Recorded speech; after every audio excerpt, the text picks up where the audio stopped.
Good evening and welcome to Inside the Rookery, Season 10, Episode 3, Episode 160 in total. And we are super excited to be welcoming back feathered friend of the Rookery, Jendia Gammon, to talk about Dread, Decay and Doom.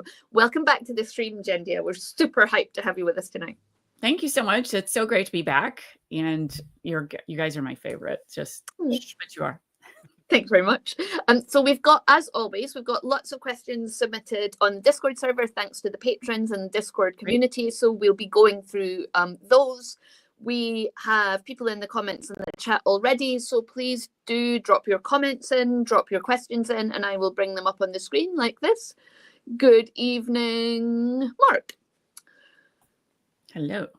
So what have you been up to since we last spoke? Oh my gosh, I've been so busy. I'm both author, editor-in-chief, and science writer. So I've been juggling different aspects of those three, as well as being a parent of two teenagers, which you think would get easier, kind of doesn't. But in terms of the editing side, I've just published the latest anthology with Stars and Sabers Publishing, my imprint. And that is of Enchantment, Enigma, and the Infinite. And it is a magic-themed anthology. Beautiful. And this is the follow-up to the first one of Shadow, Stars, and Sabers, which is cross-genre. So sort of fantasy, dark fantasy, and cross-genre with horror, science fiction, and fantasy. And now that both of these are out in the world, it's great. We've been publishing standalone author works. So we've got a lot of those coming. And today we're mostly going to talk about Of Dread, Decay, and Doom, which is our horror anthology that we've been building and needing funding for. And we know that there are some fantastic other anthologies, some of which have just come out, that are, making waves in the horror space. But we feel like this one's incredibly special with a highly diverse, remarkable roster of authors, award winners, up-and-coming authors. So I want to talk a little bit about that today in horror fiction. So that's what I've been up to. Excellent. And welcome to the Lawhammer crew who have just raided us, as Mr. Mike says. We have been raided again. Prepare for war. It's not that kind of raid, as Mr. Mike well knows. And I have something special here. So I have something that I received in my mailbox quite a few months ago now, but I've been saving it for a special occasion unbox it live. So I'll be unboxing this. What could it possibly be, everyone? So we'll be doing that after we hear from Jendia about Of Dread, Decay, and Doom. So who are the authors? What are you most excited about in it? Tell us more. So I don't know if you can put the link to the chat so that people can go to the actual website. Yeah, we've got it in here already. So it's both in the chat and coming up on the screen now. Great. So you can go and, I don't want to butcher anybody's pronunciation, but this is a horror-themed anthology co-edited by myself and Gareth L. Powell. And we are featuring masters of horror fiction, and that just is across the gamut and across the globe.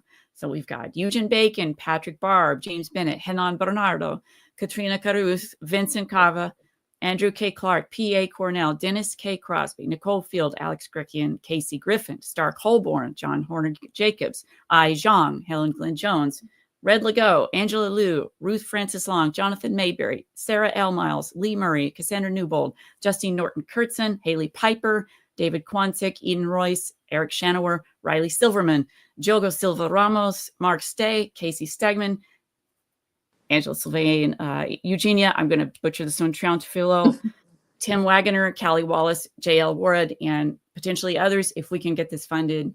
And this is an incredible roster already. And I've read these stories. I've read them all, and I know how good they are. And this, I think, would be an absolute modern masterpiece of horror and our biggest anthology yet. It sounds very diverse. And is that important to you when you're putting together an anthology, to have lots of different perspectives? And how did you go about doing that? Well, some of the writers are returning from the other two anthologies that we've done, and some are new. Several are new, actually. And I can talk about one of them in particular later. We'll put a pin in her name because I fell in love with what the universe she wrote. So that led to something else really great coming. So I basically, I knew in the horror space, because I am increasingly in it myself as a writer.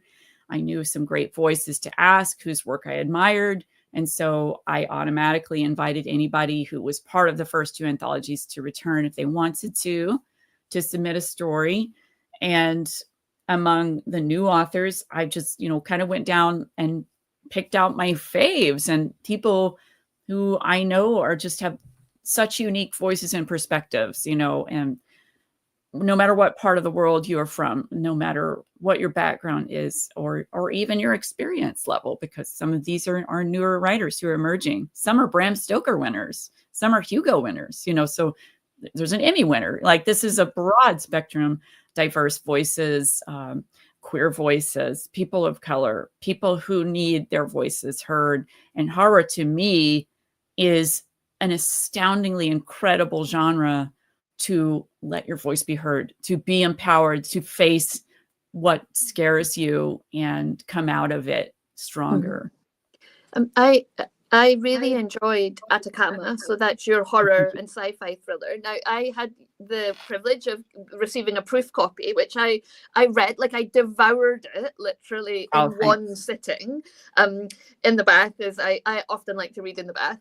It's sort of, you have to be really careful with your device, but just, like, don't blame me if you drop it in the bath. Right. And then I saw you talking about it, that it was published, and I sort of forgot that I had read it. And so I was so confused, because I was like, this sounds so familiar. How could I possibly have read this book? But that is why.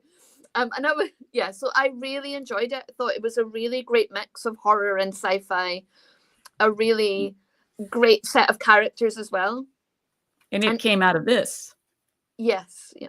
So there's a short story in the Shadow Galaxy called The Scaffold, and that is now the prologue of Atacama. So, the Shadow Galaxy is partly what inspired all of these anthologies, because I loved Ray Bradbury's short story collections, obviously Stephen King's, and all of them kind of inspiring me over time, to write short stories instead of long fiction. But I love to do both. I love to dabble in all of those things. And when I wrote this collection, and it was my first not self-published book, so basically my first traditionally published book under my former pen name, and it basically inspired me to be like, I would like to have this, but larger, and voices that are not mine. And so I just started all these anthologies, which, now we're publishing anthologies as well as solo short story works, as well as novels, novellas, and novelettes. So it's all about building on this mass creativity that we have, and human written, emphasis on that, with human made artwork for the covers. That's like part of the basic tenets of Stars and Sabers publishing. Very inspirational. So Ben says, I'd love to try turning my hand to horror fiction, but I fear I am too much of an RPG hack. Do you have any advice for people who are starting out their journey in writing fiction, but specifically in horror? Well, I was writing science fiction and fantasy for a long time before really diving into horror. So I think it's just one of those things where you just jump in with both feet and start swimming and learning it, but in the meantime, you want to read horror fiction. You want to read what makes it tick. And I think reading diverse voices is the answer to that you want different perspectives in horror. You want to see how culture and the environment and the populace, informs horror fiction, and the world building is honestly not that terribly different than the gaming space. And I know that now because I'm coming around to sort of game writing. So, I think you're in a perfect position to start writing horror. And, that's just do it is a kind of a cliche, but it's true. And give it to someone else to read, and so they can kind of give you feedback. But read more and write more, and that's the way. Ben also says Human Made is an absolute winner, and we've shared the link to the starsandsabers.com, but have we also shared the link to the crowdfunder, Andy? If not, we'll grab that. The other Andy has it, so we will procure it. I did it on command there. I don't know if you noticed. As you said it, I hit enter. Did you? It was hard. So it was literally happening. I was too slick. That's just spooky. spooky action at a distance. Yeah, we're quantum linked. Yeah, so that's the Indiegogo. So please do check that out. Yeah, Mike says, Mike didn't realize what we would. I thought we would be tackling the topics of dread, decay, and doom, but it seems not. Well, we will get a little bit.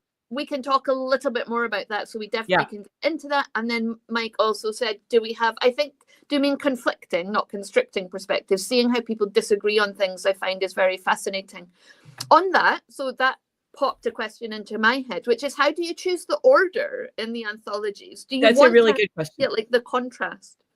So in the first anthology of Shadows, Stars, and Sabers, you know, the title reveals that it covers multiple genres, science fiction, fantasy, and horror. And so I divided loosely among first the three and then sort of subdivided from there. And there's sections in that one. Yeah. And that's what I chose to do for that one. Now for the Magic anthology, which has horror tales in it, they're not all fantasy.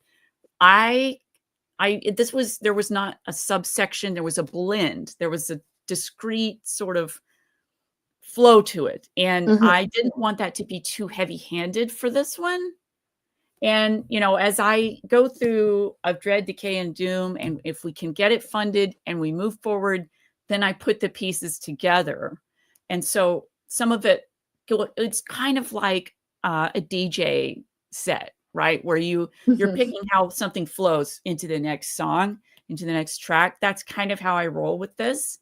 And that's just kind of how it's sort of almost, I don't want to, innate sounds obnoxious and obscene, but it's kind of innate. It's kind of like I'm reading and I see the journey that the reader can take, you know. And in this case with horror of Dread, Decay, and Doom, we would have themes, you know, like you would see it, I really think. Dread, this is sort of crawling, unease, being unsettled. Decay, actual rot, putrefaction. And Doom, I mean, oh God, you know, like end of it, totally, you know, very dark stuff. So I'm digging in, right? And these writers have absolutely given it their all. There's some incredible stuff in here. Like, this is to me the best. And I don't want to see the best of all my anthologies, but it's the best horror anthology. So Martine asks, what for you is the appeal of horror? I'll throw it open to Andy Lisk too and see what he thinks. Earlier on, you mentioned Ray Bradbury, Jendia, and I really love Ray Bradbury's, especially short stories. They were a big influence on me as a teenager. This right here, this is like a godsend if you want to read any genre of short fiction, but there are horror, or at least a mix of horror short stories in his giant short story book. And I often use Ray Bradbury in examples for fantasy, sci-fi, and horror because his writings is so gorgeous and so visceral and so transporting. And it's just a really good, like, you automatically think Stephen King, you know, or whatever, but I'm thinking Ray Bradbury because there's a lot there that is so immersive, and that trying to capture how he does that, just, I'm always chasing sort of that. How's he getting the dust motes of everything? And they flicker and they create this tale, and you can't get out of it. You have to keep going and reading. So that's part of that. As for the appeal of horror itself, speaking to that, for my own self, I come from, you know, a youth in which I was seriously kind of brought myself up because I was the youngest by several years. And I was babysat by John Carpenter's The Thing in a cold basement with the lights off. And with things like, God, you know, Aliens, and, you know, Nightmare on Elm Street, all these other things. And that was kind of formative for me. And you can tell, I think, in some of my stories, those influences. And to me, horror is, you're facing your fears. And to me, it is a dark mirror, you know, of like, wouldn't it suck if, you know, that's kind of how I approach different stories. It's like, wouldn't it suck if this happened? And then you figure out what that is. And then I think too, kind of, it's empowering, or it can be, you know, it can unsettle you. It can make you think it will stick with you. You kind of have to sit with it and figure out why, because it's a personal journey, a contract with your thoughts that, you know, the filmmaker or the writer or the director are bringing you in, or the game, So, and then I also love that we explore who we are fundamentally when we write horror.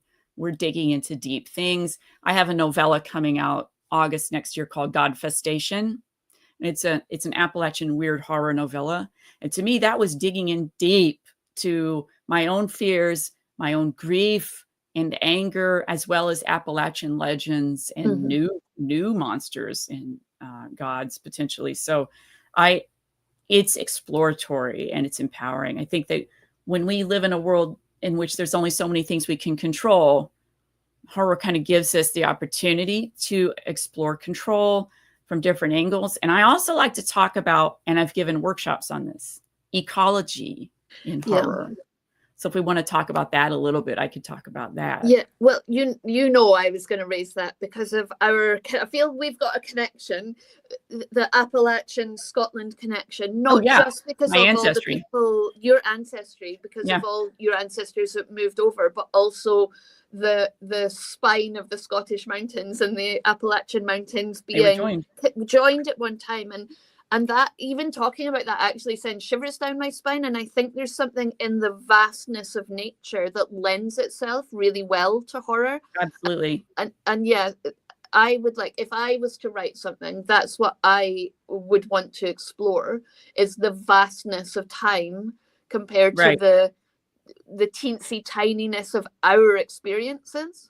Right. And that, that's kind of, you can dig into cosmic horror as well, but folk horror being a strong tradition both in the UK and in Southern Appalachia for a reason, but obviously Appalachia also was home to Native Americans and their legends and, their spirits. And so that legacy should still be honored, and respected. So it's a bit of a different situation there in terms of those of us who, I was from a very poor family, and there was a lot of superstition and scariness to working in the holler. I'm a coal miner's granddaughter. So there were legends of monstrous things in those mountains and in those mines. And I think that's sort of tapping into almost that cosmic horror, that feeling that we are an insignificant part of space and deep time and, a world that is so much older than us and it's seen many things come and go well before we walked it, so it's just kind of really kind of cool to dig into that, and so when I talk about the ecology side of it, I'm talking about ecology being the study of, living things interaction with the non-living, with the environment. Okay. I have an ecology degree, just to let you know. So when I talk about that, I'm talking about the different relationships that you can have in horror or in any fiction, but particularly in horror, when you're talking about quite simply and most straightforward is the predator-prey relationship. And oftentimes you're the prey, or maybe you're the predator, if you're a vampire or, a werewolf or a monster, so I love that sort of interplay, and then whatever else on the outside is affecting you. And I think of John Carpenter's The Fog, which is kind of a mix of both, an environmental factor as well as horror. Love stuff like that. So, it's really great to kind of dig into those things and think about the interactions that you have and where you're at in the food chain and, those kinds of stuff. Yeah. And so quick fire, we've talked a lot about what we like, but most and least favorite types of horror. So what would you not like in horror? I don't know. This is kind of like talking about candy because I kind of like it all and I have my favorites. Sugar. So, right. Like, I don't know. I think the least favorite types would be maybe just stuff that's been done before, but there is a place for the familiar and the sort of repetitive, and you see the same thing rehashed over and over again because we feel that's like, it's comfort food. It's comfort candy, right? Like you're popping that one while you're watching the movie or whatever.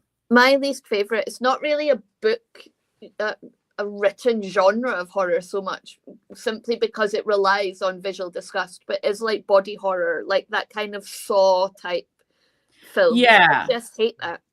It's like not for me. To me, I don't really find it's that stuff that's scary. It's kind of no. I enter sort of the MST3K riff zone with stuff like that. I can't help it. Like I'm just spouting off these one-liners as I'm watching it. Like, oh, that's squirted, you know, and stuff like that. It's interesting because I think like there's a really fine line for people. I know for me, like there's some things like I haven't gone to see Together, you know, the film that's outside. I've heard great reviews, but the trailer it just freaked me out too much. I'm like, no, I don't think I can watch that. Zombie stuff, dismemberment in a zombie movie, I've got no problem with at all. But that just felt too realistic. Like the example I always cite of the most visceral like reaction I've had to pain on cinema is in Danny Boyle's film Shallow Grave. Oh, interesting. But it's not the moment when Ewan McGregor gets beaten up with crowbars. It's the scene the next morning when he gets out of his car and he reaches back in and the car door very slowly closes on his legs that were beaten up the night before. That's the part that gets me because I can relate to it. Yeah, that's if I see like, a zombie's face getting ripped off, I'm like, the overt stuff. To me, the overt stuff doesn't seem all that scary.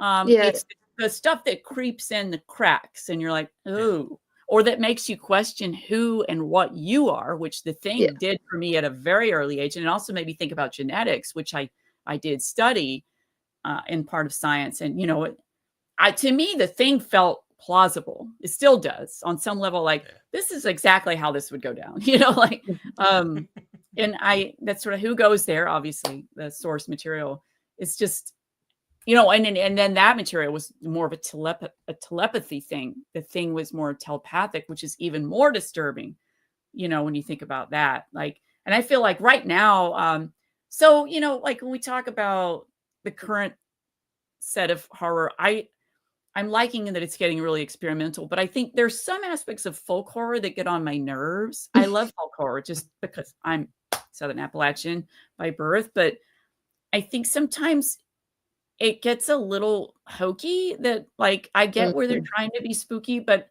it starts to get a little up its butt. Like, you know, the bee in the bonnet is a little demented and drunk. And it's just, I don't know. It's just, this is hard to really describe why I have an issue with it, but I feel like it's just a little too catchy. Is that like the trendy stuff? Like, I'm not going to name the movie, but there was one movie that just so pissed me off because it felt like the agency, agency is another theme of horror, right? Yeah. What kind of agency do you have as a character, or do the characters have, or the situation, or even the monster? What kind of agency does the monster have? Yeah. And in this particular folk horror movie of recent origin, the main character's agency was just gone. And I think that drove, it was a very long journey to get to the point where it felt like they might have agency. And then that kind of was still yanked away. And I was like, the arc here is supposed to be working better. And that kind of bothered me. So, but in terms of my most favorite, I mean, I love slashers to a certain extent, but I do love cosmic horror a lot, or space horror, Event Horizon. I mean, that's creepy, but I also just really love claustrophobic, you know, who is it really horror. And I even love, you know, horror adjacent stuff like Poltergeist. Loved it. And I think like, I love horror that kind of challenges family, you know, and then, you know, what is family and what you do for your family and that sort of thing. Poltergeist really dipped into that. And watching it as an adult with kids versus when I watched it as a kid is a very different ball game. So like the fear is very different. Like I was Carol Ann as the kid, and now I am the mom. And I'm like, oh God, this is way worse. This is way worse. You know? Yeah. So Event Horizon, someone's popped in the chat. The unofficial. Oh, totally right. Yeah. That film had a massive impact on me. I guess for what I'm saying, so Mike says, I find humans just murdering each other very scary, monsters not so much. I think it's because thinking of people doing that's very concerning, especially because it's happened. Yeah. And that's how I feel about like the Saw films. I don't think they're horror films.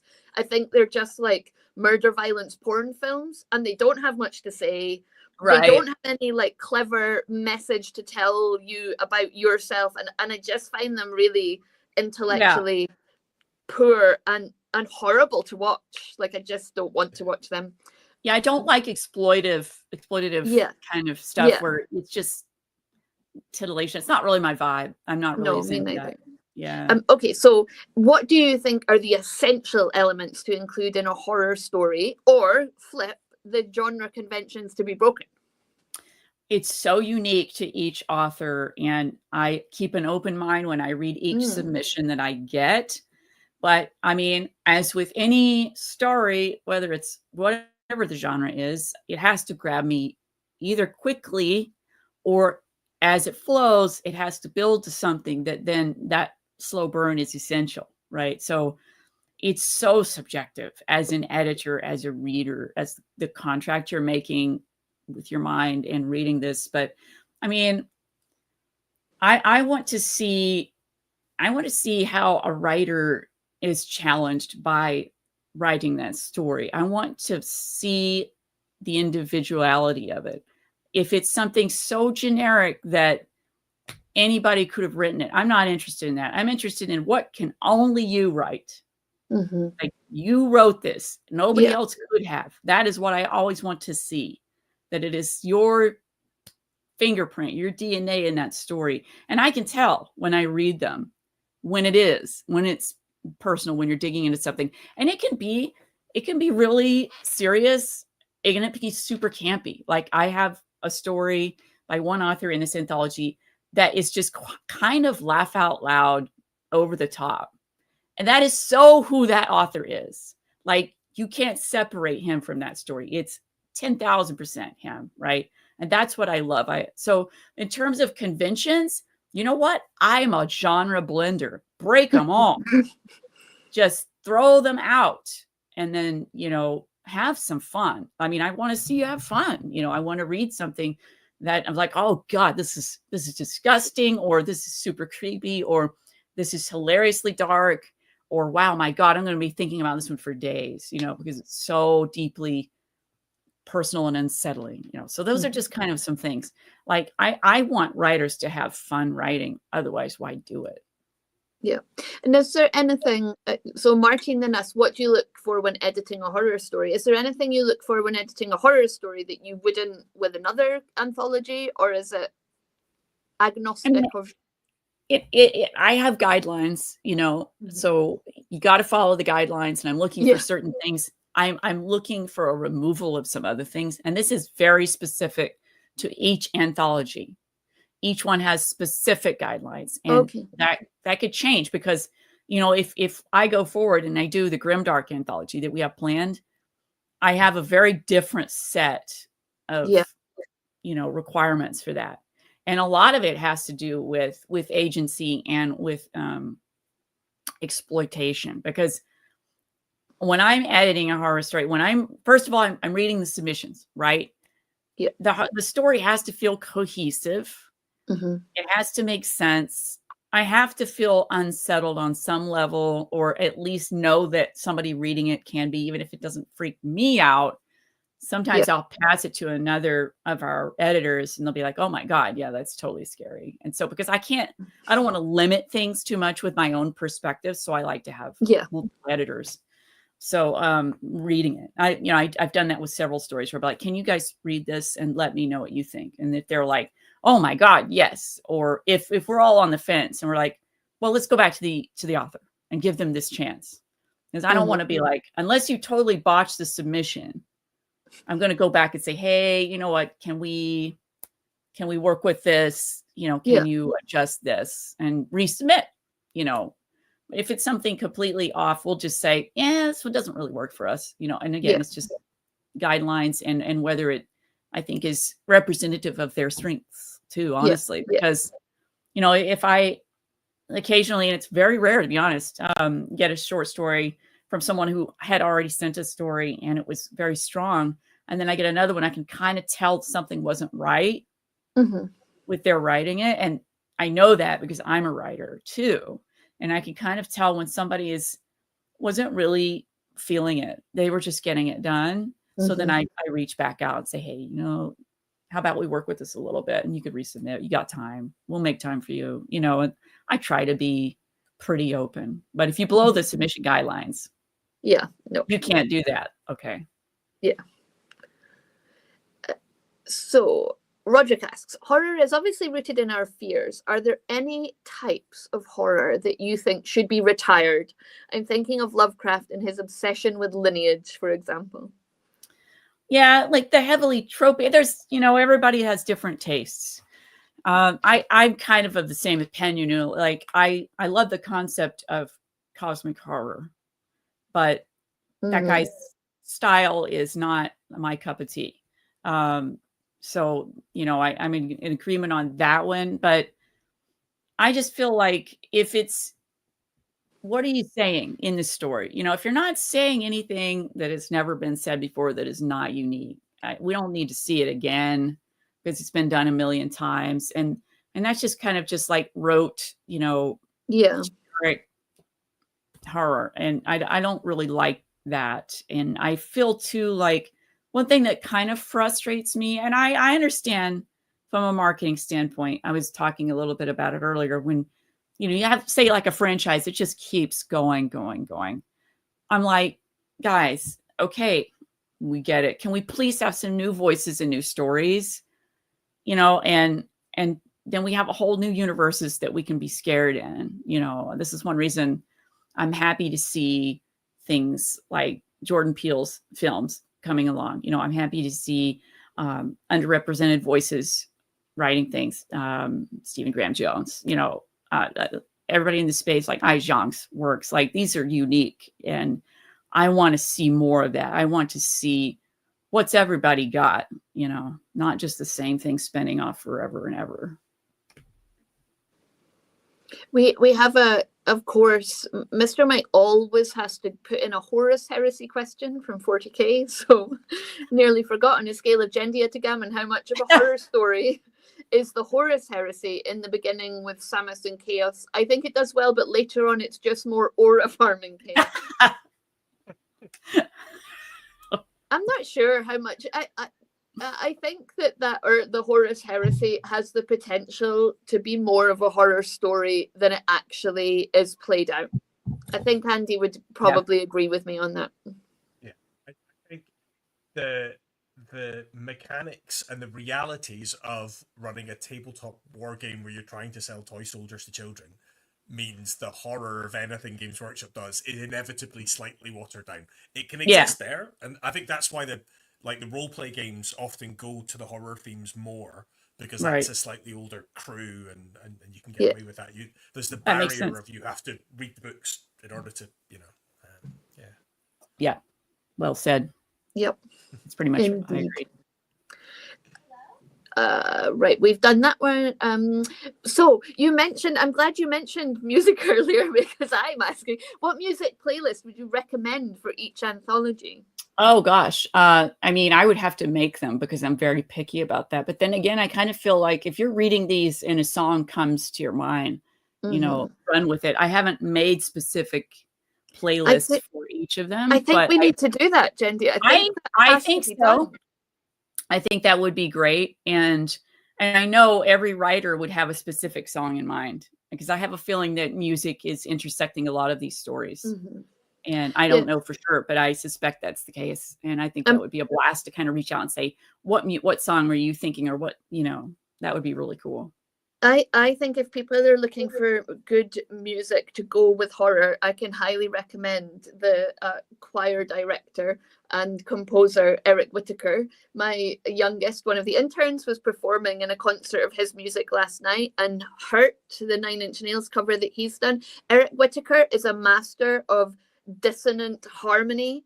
So the things we expect in Western choral music, where the musical sentences end in a certain way, where the tempo is done in a certain way, Eric Whittaker is a master of subverting those, and it's really because of that a lot of his choral music has a super horror vibe to it. I would recommend a few of his pieces to read a horror, any book in the horror genre to, and be really freaked out, because it's quite a haunting style that he has. So that would be my recommendation. And we can't rule out John Carpenter himself. Oh yeah, for sure. Yeah. The most scared I've ever been by music is by, so I love the band The Flaming Lips.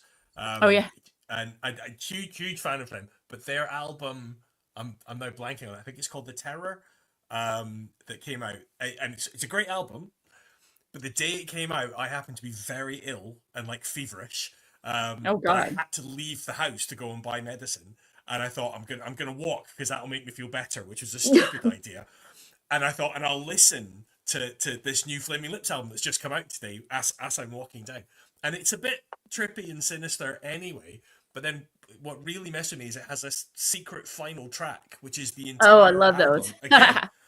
And I just got really paranoid because I was like, I've heard this before. I've definitely heard this before. And I just had to take my headphones off and sit down on a bench for 10 minutes to calm down before I could then carry on. So, actually, so don't recommend. I think one that's been forgotten is the soundtrack to Altered States. I really think that's really cool. Yeah, people don't really remember that, but that's a really great soundtrack. Okay, I'm gonna have to go and listen to that. Yeah, we've got a soft spot for the Bram Stoker's Dracula soundtrack. Oh God, it's so gorgeous! It's so gorgeous. Like it's so over the top, isn't it? It's like pure gothic opera horror.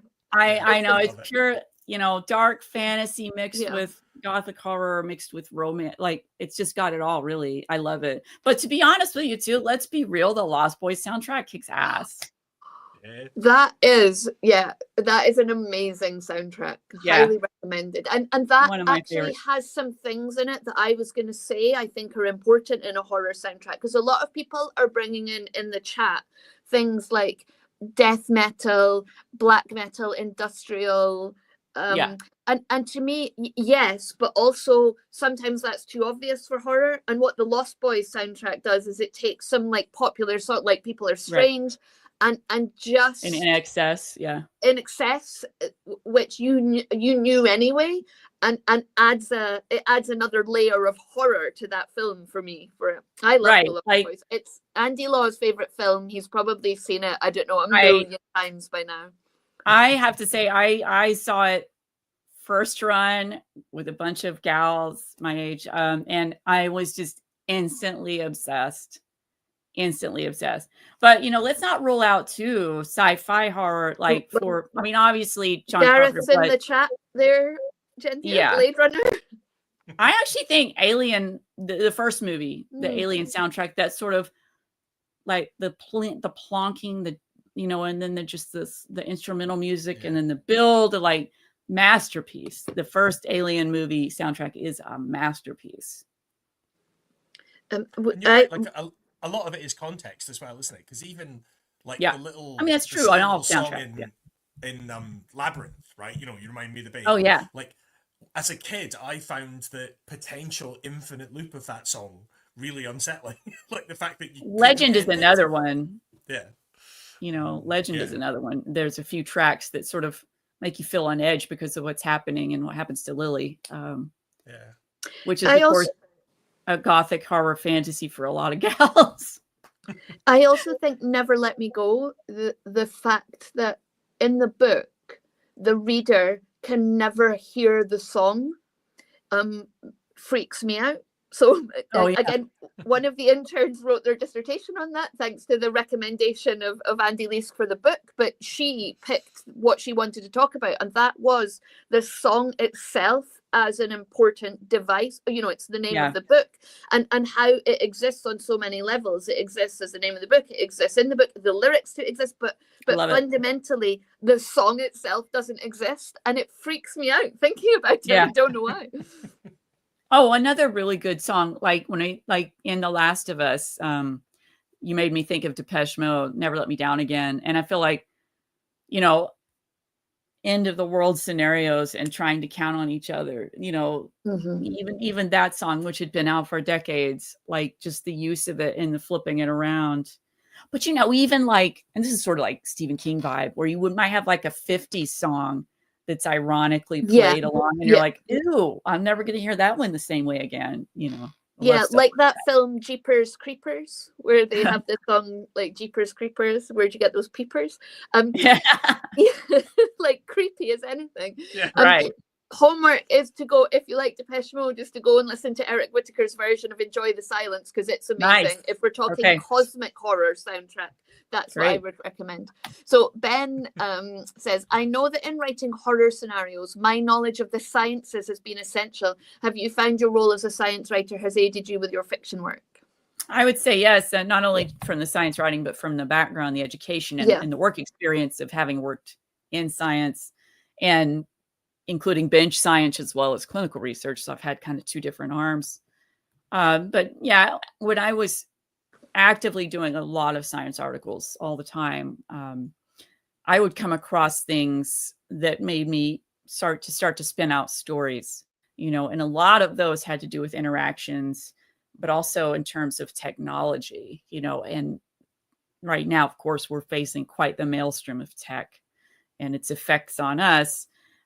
So yeah, it's definitely aided me a lot with my fiction to be a science writer. And also, I mean, gosh, I was kind of in process on a hard sci-fi book that also is kind of scary.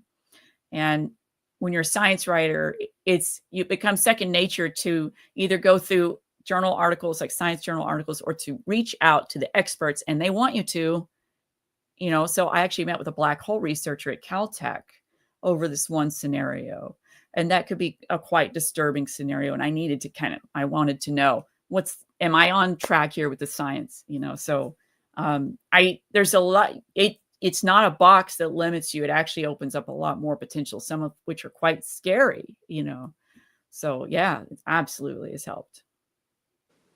101 Colonel says Jeepers Creepers is even more creepy given the history of the director. I didn't know the director had a bad history, so apologies for bringing him up.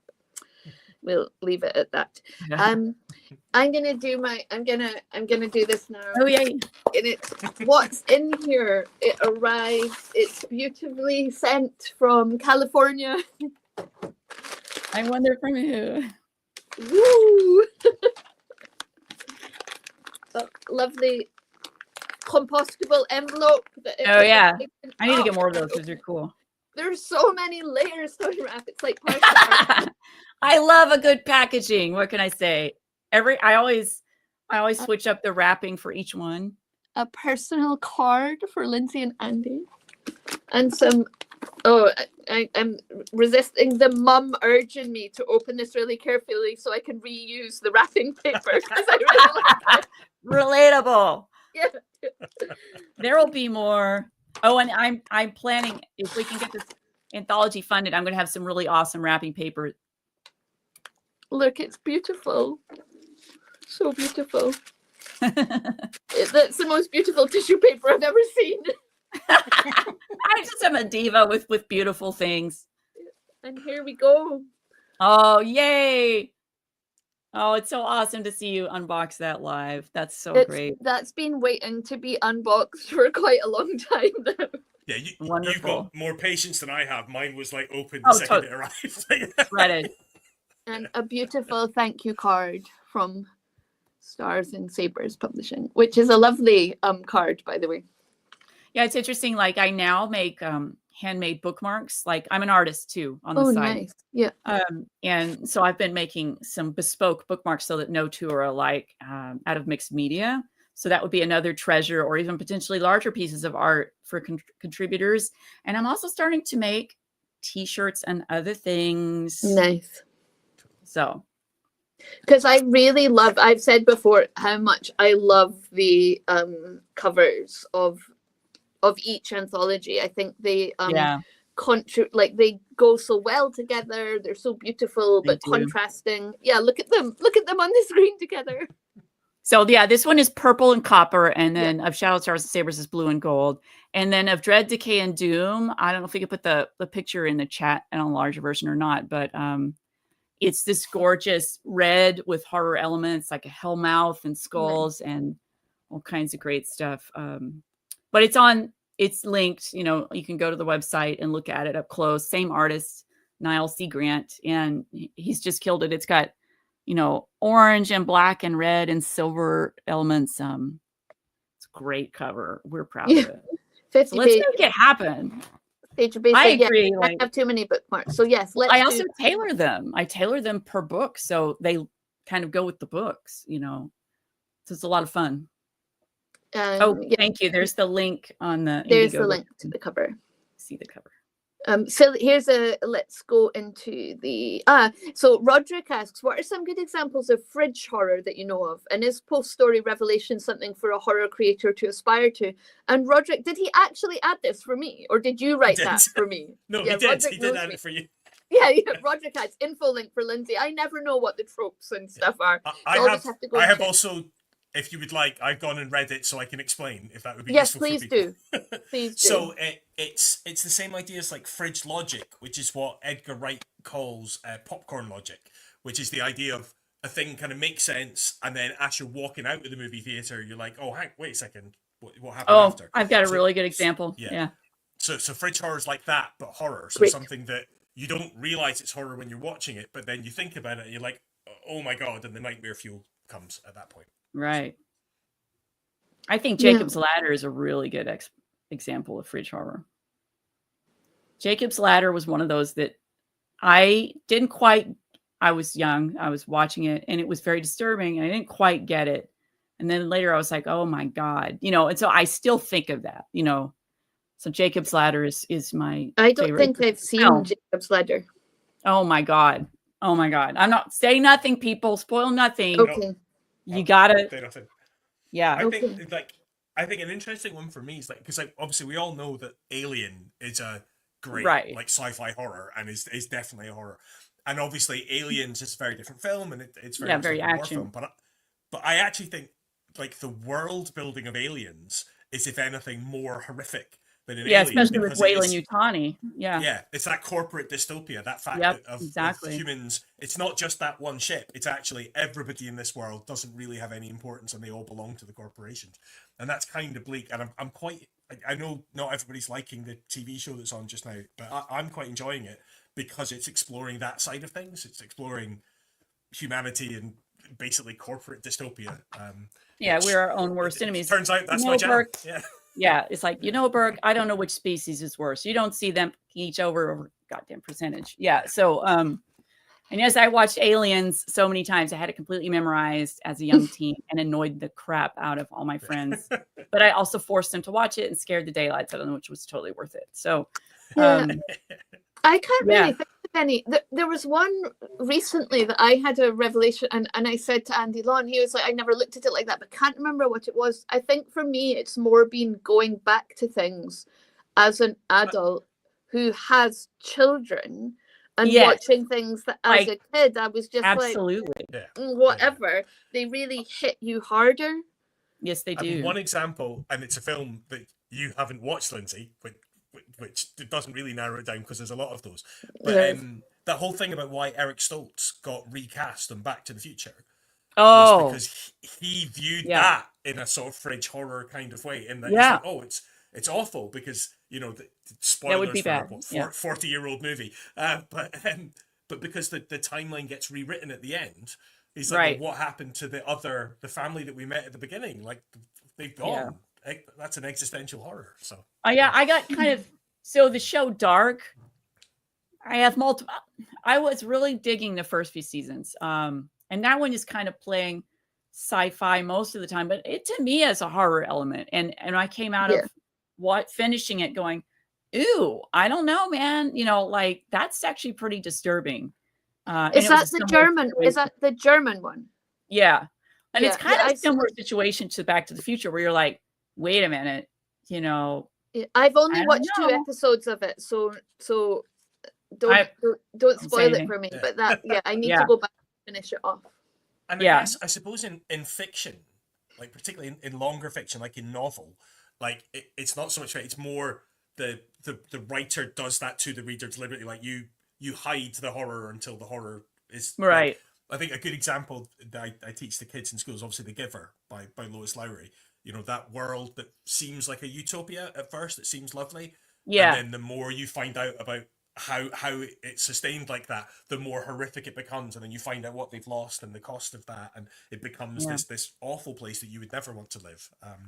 So, yeah. I mean, and then too, you got to think, going back to Ray Bradbury, like in Dandelion Wine, which on the face of it, you would not think of as a horror book, but there was part of it that was a horror short story. and that was, involving the serial killer.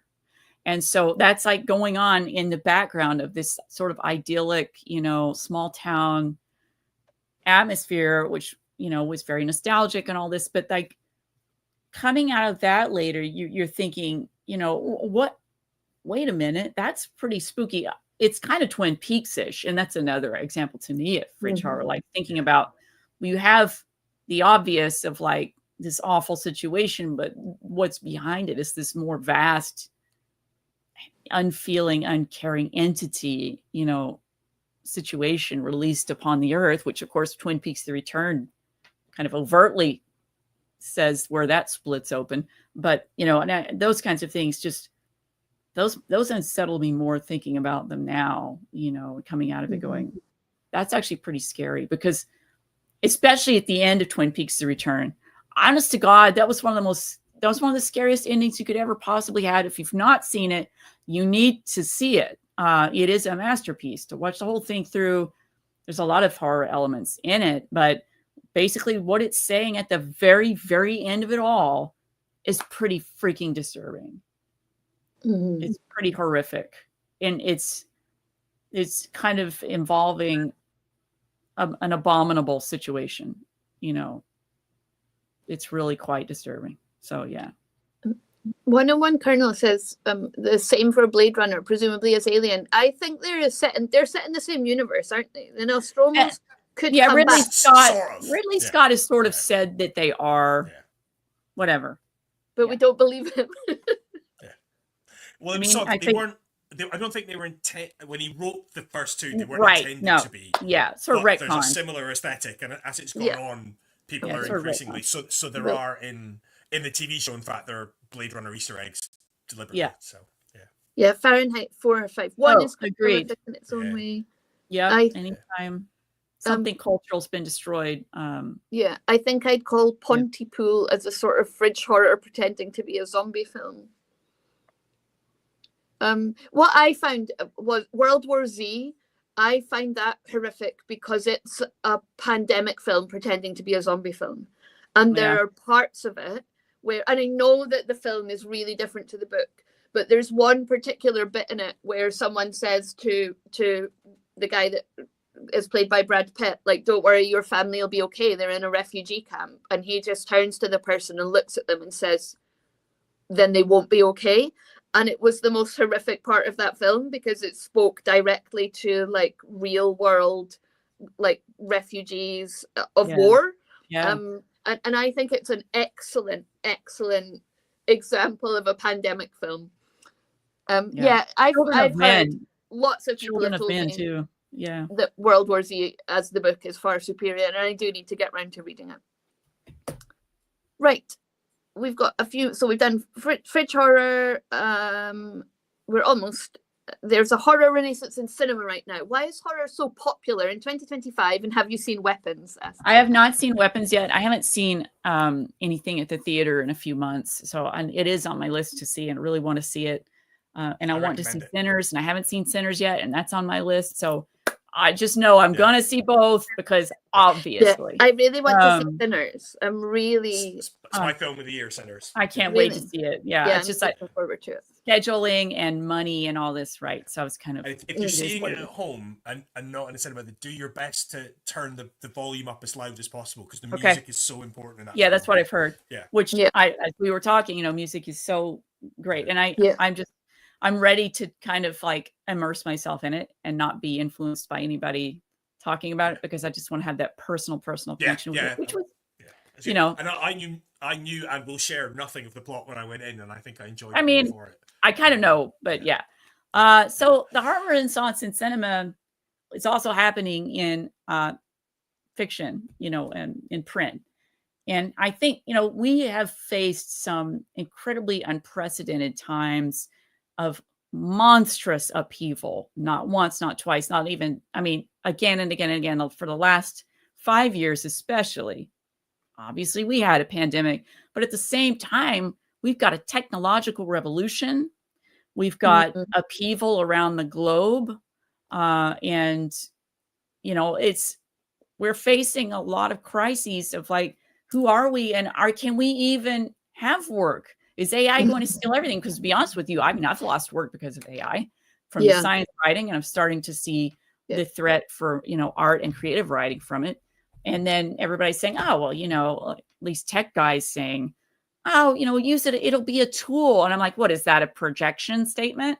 So, you know, we're facing stuff that is happening so quickly, right? And we're so immersed in it because we are so interconnected online, and that it's creating an unstable ground, like a tectonic shift is happening, and we have to figure it out, you know. And I feel like one way to do that is to explore horror themes, and some of it can be extremely topical, and some of it can be very subtle, or some of it can be just completely escapist to get away from all that crap, right? Like, you know, we don't have zombies, so let's talk about that, you know, and those kinds of things.